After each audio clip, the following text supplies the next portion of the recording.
Eomer, of course, sees the wisdom in what Aragorn is saying. Besides, as we noted in the last video, they're in a hurry and he doesn't really have time to argue. And because he's taking Aragorn's lesson on judging what to do, to heart, he's even going to give them horses to speed their quest, but also so they will be able to return all quicker to Meduseld, because he's going against the law of the land by letting them go. Hello everybody, welcome to Aude and Tulava, where we are walking our way through Tolkien's Legendarium, looking for new insights and a greater understanding of the works we all love. Today we're continuing through the second chapter of Book 3, The Riders of Rohan. As we get started, don't forget to subscribe to the channel, grab a version of the books you don't have it from the description below, or join the channel membership community if you'd like to support the channel that way. We have a new partnership with the channel, Chapters Tea and Coffee. Chapters spring from a passion for story. They set out to elevate the stories we all love by teaming up with independent artists to hand draw beautiful imagery and pair it with specially selected artisanal tea. My favorite is Second Breakfast, of course. Go to drinkchapters.com/Huron and use code Huron15 to get 15% off. I do earn a small commission from every bag sold, so thank you in advance. It's a great way to sit down and enjoy the books we all love. That's drinkchapters.com/Huron and use the code Huron15 to get 15% off. All right, let's dive in. We paused the end of last video with Eomer telling the now perturbed Eothane to walk away. Presumably, this was so Eomer could have a more private discussion with our three hunters and get better answers from them. All that you say is strange, Aragorn, he said. Yet you speak the truth, that is plain. The men of the mark do not lie, and therefore they are not easily deceived. But you have not told all. Will you not now speak more fully of your errand, so that I may judge what to do? I set out from Imladris, as it is named in the rhyme, many weeks ago, answered Aragorn. With me went Boromir of Minas Tirith. My errand was to go to that city with the son of Denethor, to aid his folk in their war against Sauron. But the company that I journeyed with had other business. Of that I cannot speak now. Gandalf the Grey was our leader. Gandalf, Eomer exclaimed. Gandalf Greyham is known in the mark, but his name, I warn you, is no longer a password to the king's favor. He has been a guest in the land many times in the memory of men, coming as he will after a season or after many years. He is ever the herald of strange events, a bringer of evil, some now say. Aragorn begins to speak less guardedly here. He lays out his part in the company, but not the actual goal of the company for obvious reasons. He admits he was basically just with the company until he could turn aside and go to Minas Tirith, which is a revelation I'm kind of still reeling from. Really, the most interesting part of this exchange is Eomer's response to Gandalf's name. Gandalf seems to have pissed off Theoden recently. We did hear a little about this during the Council of Elrond when Gandalf was telling his story to everyone, so it shouldn't be a terrible surprise. But even before Eomer talks about Gandalf taking Shadowfax, he mentions the impeccable timing Gandalf seems to have. He shows up randomly back in Rohan, but always announcing strange events. I'm sure the treachery of Saruman was one of these strange events. And we'll see more about how Theoden feels about Gandalf's timing in a couple of chapters. And honestly, I want to know what other events Gandalf came with forewarning. I mean, obviously we'll probably never know, but I'm still really curious. Eomer doubles down on the fact that Theoden doesn't like Gandalf, but expresses his grief that Gandalf died in Moria when Aragorn tells him. That is heavy tidings, said Eomer, at least to me, and to many, though not to all, as you may find if you come to the king. It is tidings more grievous than any in this land can understand, though it may touch them sorely ere the year is much older, said Aragorn. But when the great fall, the less must lead. My part it has been to guide our company on the long road from Moria. Through Lorien we came, of which it were well that you should learn the truth ere you speak of it again, and thence down the leagues of the great river to the falls of Rauras. There Boromir was slain by the same orcs whom you destroyed. Your news is all of woe, cried Eomer in dismay. Great harm is this death to Minas Tirith and to us all. That was a worthy man. All spoke his praise. He came seldom to the mark, for he was ever in wars on the east borders, but I have seen him. More like to the swift sons of Eorl than to the grave men of Gondor he seemed to me, and likely to prove a great captain of his people when his time came. But we have had no word of this grief out of Gondor. When did he fall? It is now the 4th day since he was slain, answered Aragorn, and since the evening of that day we have journeyed from the shadow of Tol Brandir. On foot? Cried Eomer. Yes, even as you see us. So there's definitely a few things to go over here. Aragorn echoes Eomer's grief, but points it towards the people of Rohan. The news is more grievous than anyone in Rohan can understand, even though they'll be affected by it within the year, soon. I think if you read that part the wrong way, you might think Aragorn was acting like he, knew more, knew better than everyone else. I mean, he does, but I think he's just expressing his concern for the people here and trying to give Eomer a heads up of what's coming. Eomer is a guardian of his people, so he'll need to know how to help them in hard times. His humble explanation, at least that's how I see it, continues with his description of the company's journey since Moria. Gandalf was greater than he is. Most everyone will agree to that. but the phrasing Aragorn uses is, I don't know, just really interesting to me. I wish I had more of like a foundation with grammar and all of that stuff to really pull it apart. He calls himself less. Maybe it's like an English kind of turn of phrase, or British, I should say, turn of phrase that I'm unaware of. Let me know in the comments if you think I'm like making too much of it. I might be, but the turn of phrase just sounds so different than the usual way someone would say that. Aragorn also doubles down on Gimli's problem with Eomer and his speech regarding Galadriel, though he's not going to go so far as to threaten Eomer. He's just making sure Eomer knows it's not just Gimli being like a little bit extra. It's a serious matter to speak of someone they think so highly of. It's probably similar to someone speaking ill of Theoden in front of Eomer. It just wouldn't go down very well. And I really want to point out Eomer's amazement at the end of the section we just read. He's amazed the hunters traveled from Tol Brandir to where they are now in just 4 days. Well, it's 3 days and like part of the fourth. Why is he amazed? Well, in the next paragraph, he says they traveled 45 leagues. A league is 3 miles. So not even an entire 4 days, they're in 135 miles. That's over 30 miles a day. So let's kind of put this into perspective. The world record for the marathon, 26.2 miles, is a little over 2 hours. That's an average speed of 13 miles per hour, almost 21 kilometers per hour. But I doubt those three, at least not Aragorn and Gimli, are running at world record pace. So let's say they're running at above average speed, but still not Olympic level. Let's say a 4-hour marathon pace, which is pretty good for a non-professional. That's 6.5 miles per hour. And if we say they're running 33.75 miles per day, they're running for over 5 hours every day. Hopefully that sounds as ridiculous to you as it does to me. I don't even drive that far on a normal day when I go into the office. That's more than a marathon for 4 days straight, and that's without training for it. Eomer is right to have, as Tolkien puts it, wide wonder come into his eyes. That's bananas. Now, but back in the conversation, Gimli asks if the Rohirrim pay tribute to Sauron. We do not, and we never have, said Eomer with a flash of his eyes, though it comes to my ears that that lie has been told. Some years ago, the Lord of the Black Land wished to purchase horses of us at a great price, but we refused him, for he puts beasts to evil use. Then he sent plundering orcs, and they carry off what they can, choosing always the black horses. Few of those are now left. For that reason, our feud with the orcs is bitter. But at this time, our chief concern is with Saruman. He has claimed lordship over all this land, and there has been war between us for many months. He has taken orcs into his service, and wolf riders, and evil men, and he has closed the gap against us, so that we are likely to be beset both east and west. It is ill dealing with such a foe. He is a wizard, both cunning and dwemer crafty, having many guises. He walks here and there, they say, as an old man hooded and cloaked, well liked to Gandalf, as many now recall. We can hear in Eomer's response how awful an idea it is that they would pay tribute to Sauron. He puts horses to evil use. They would never deal with him, not even at such a great price. But then he shifts gears. It's now Saruman they're dealing with. Sauron is distant. Saruman is the immediate threat. Why is he the immediate threat? He's claimed lordship over the lands of Rohan. He's tried to just take it. They've been at war with him for many months. And not only was he trying to take the land from them, which was rightfully given to them, he's using orcs to do it. And they're just, like evil creatures. Or, are they just evil creatures? Well, we're going to talk about the soul of the orcs in a video coming up in the next couple weeks. So get subscribed if you're not already. 2 more quick things to go over in this passage. First, dwemer crafty. Hammond and Skull let us know it is derived from obsolete dwemerkraft, magic art, itself from Old English. Dwemer, which is illusion or phantom. Thus, Saruman is adept at illusion and deception. We'll see this root again in Return of the King when Eowyn meets the Witch King. Eomer doubles down on the description, saying he has many guises. And keep that last part in mind. He looks a lot like Gandalf when he walks around. It's almost as if they're similar beings. Finishing his explanation, Eomer asks the hunters to come with him, but they need to go search for their hobbit friends. Eomer says they overtook the orcs almost 2 days ago, and they just killed them all. Nonetheless, we put an end to them, but we have been too long away. We are needed south and west. Will you not come? There are spare horses, as you see. There is work for the sword to do. Yes, and we could find a use for Gimli's axe and the bow of Legolas, if they pardon my rash words concerning the Lady of the Wood. I spoke only as do all men in my land, and I would gladly learn better. I thank you for your fair words, said Aragorn, and my heart desires to come with you. But I cannot desert my friends while hope remains. Hope does not remain, said Eomer. You will not find your friends on the north borders. Yet my friends are not behind. We found a clear token not far from the east wall that one at least of them was still alive there.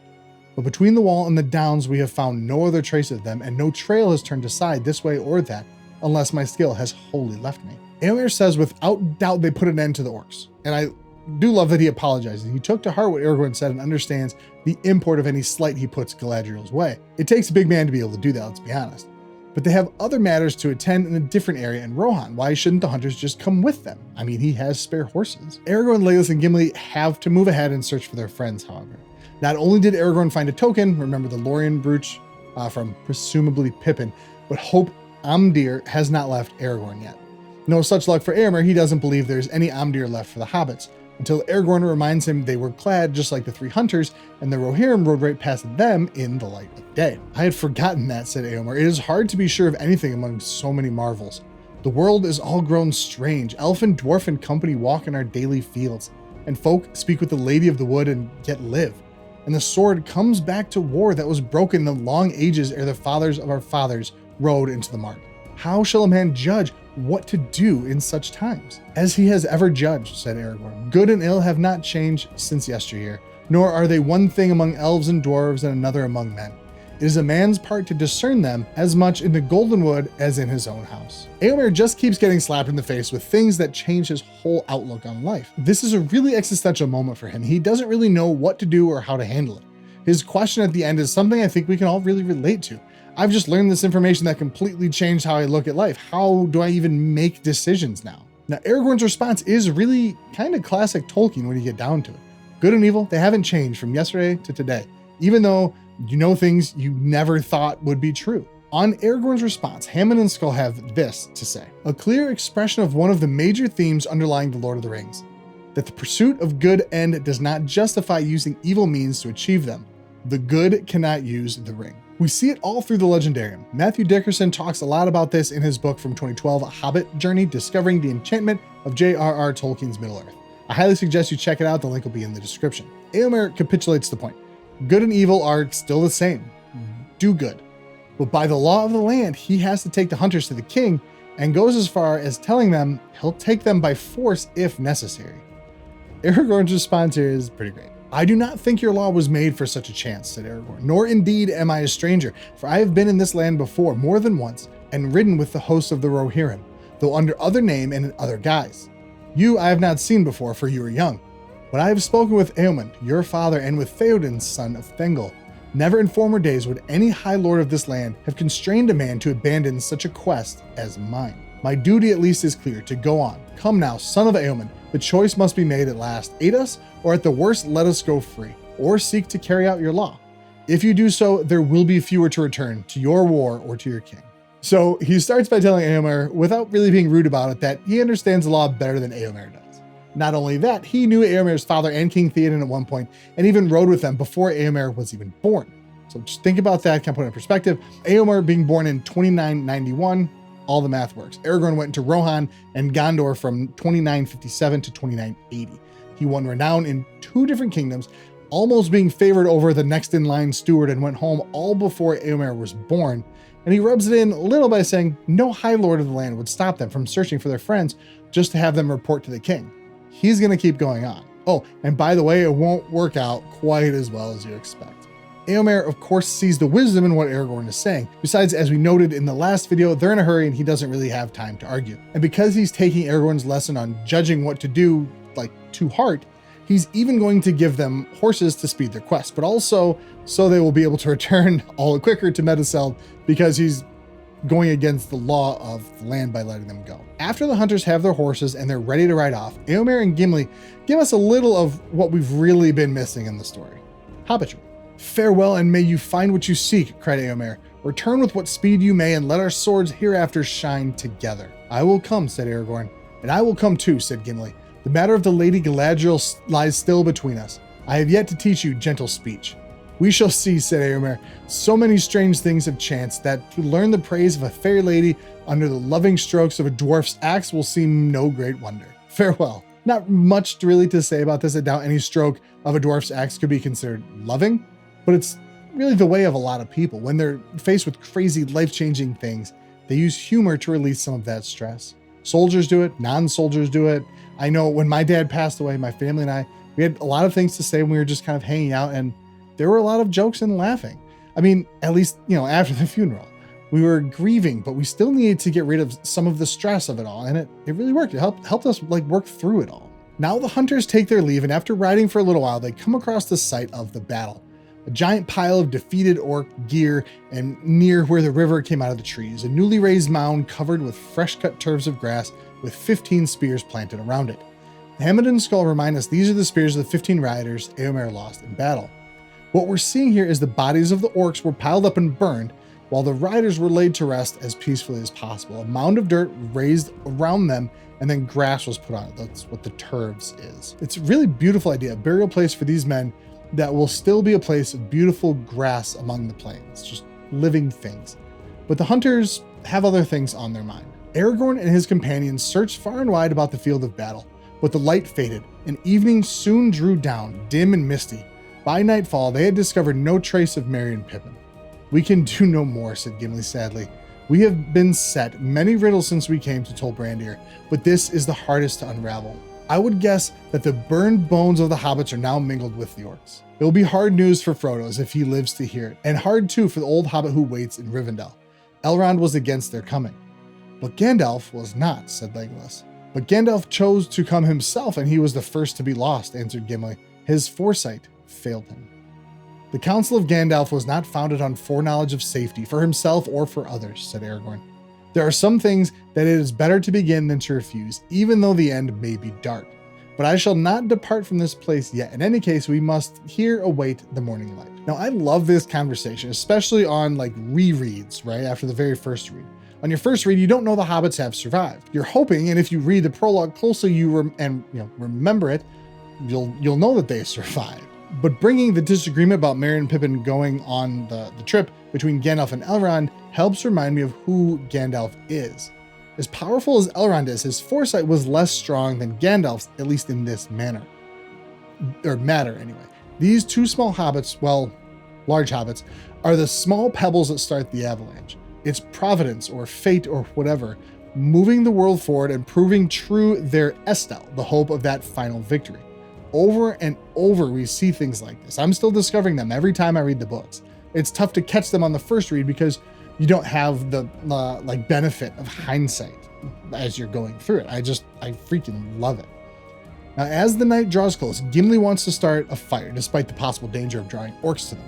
Legolas thinks the hobbits might find their way to them, but Aragorn has another, call it more depressing thought.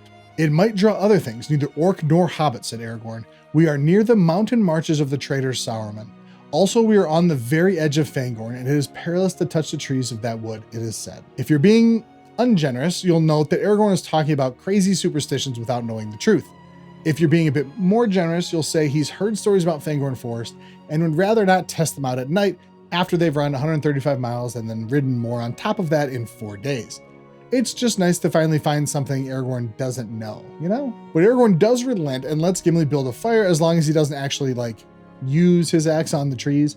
The riders left enough wood around from the burning of the orcs that they have a fire burning merrily in short order. When the dwarf had a small bright blaze going, the three companions drew close to it and sat together, shrouding the light with their hooded forms. Legolas looked up at the boughs of the trees reaching out above them.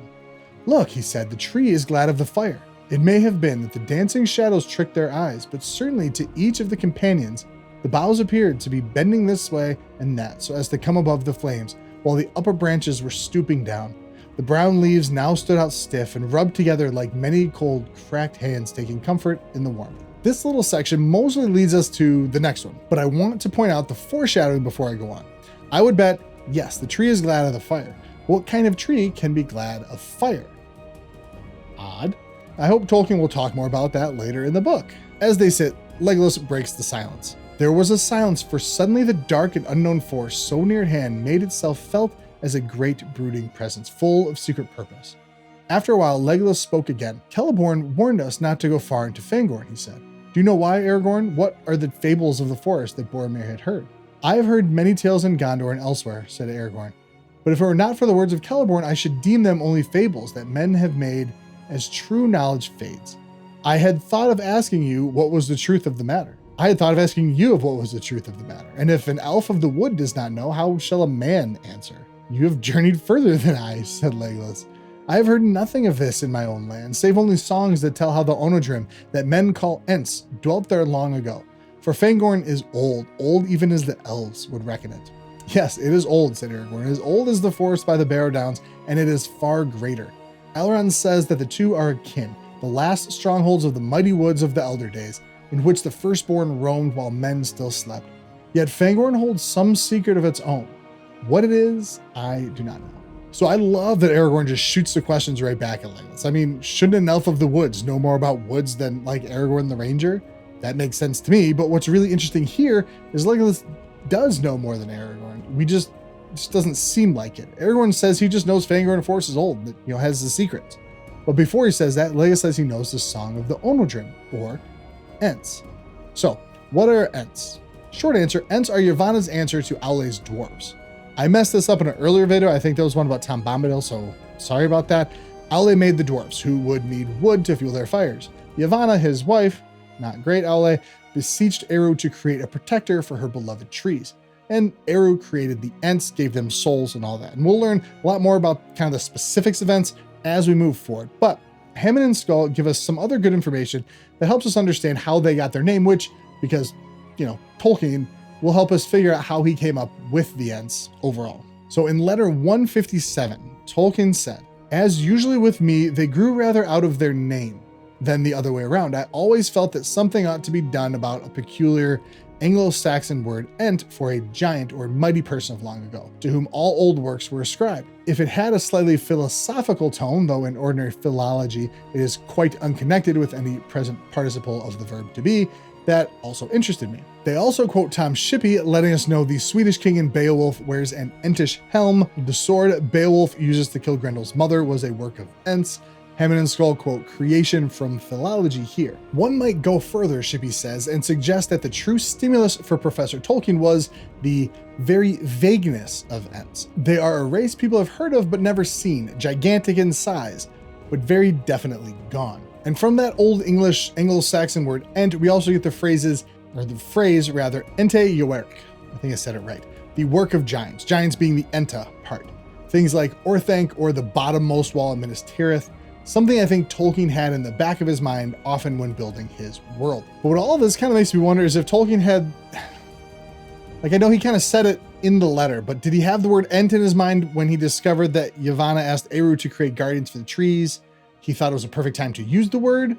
Or was he sitting around wondering how he could fit a race of giants into his world without seeming like too shoehorned in? And he created the story for the Ents. I've not read that part of History of Middle Earth, so I'm not sure if they go over it. I'm not sure even if it will be addressed. But it's a really fun mental exercise to try and put ourselves in his shoes and start to see the story the way he does. He didn't just see a word in a book one time and cool, I'm going to use this. He knew what it meant and he created something around that meaning.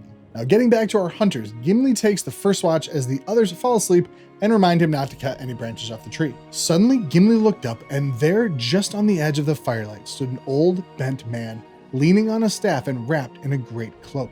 His wide-brimmed hat was pulled down over his eyes. Gimli sprang up, too amazed for the moment to cry out, though at once the thought flashed into his mind that Sauron had caught them.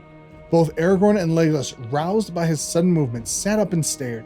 The old man did not speak or make a sign. "Well, father, what can we do for you?" said Aragorn, leaping to his feet. "Come and be warm if you are cold." He strode forward, but the old man was gone.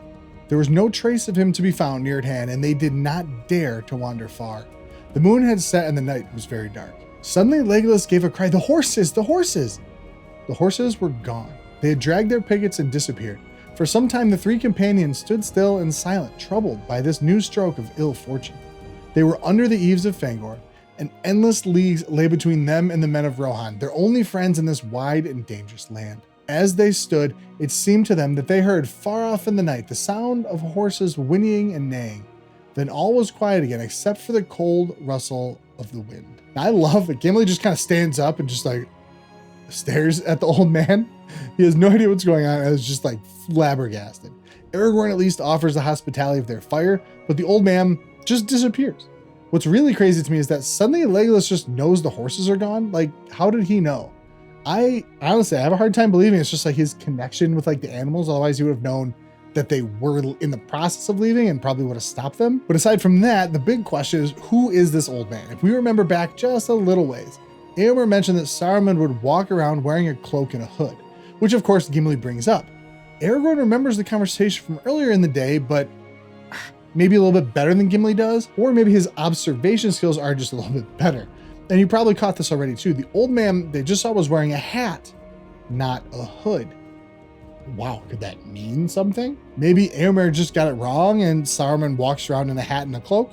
We obviously don't know, so they may still be in danger, though if we think hard enough, we might be able to think of another old man who wears a wide-brimmed hat. Aragorn takes the watch from Gimli, stating he needs to think more than sleep, and we get to bring this chapter to a close. The night passed slowly.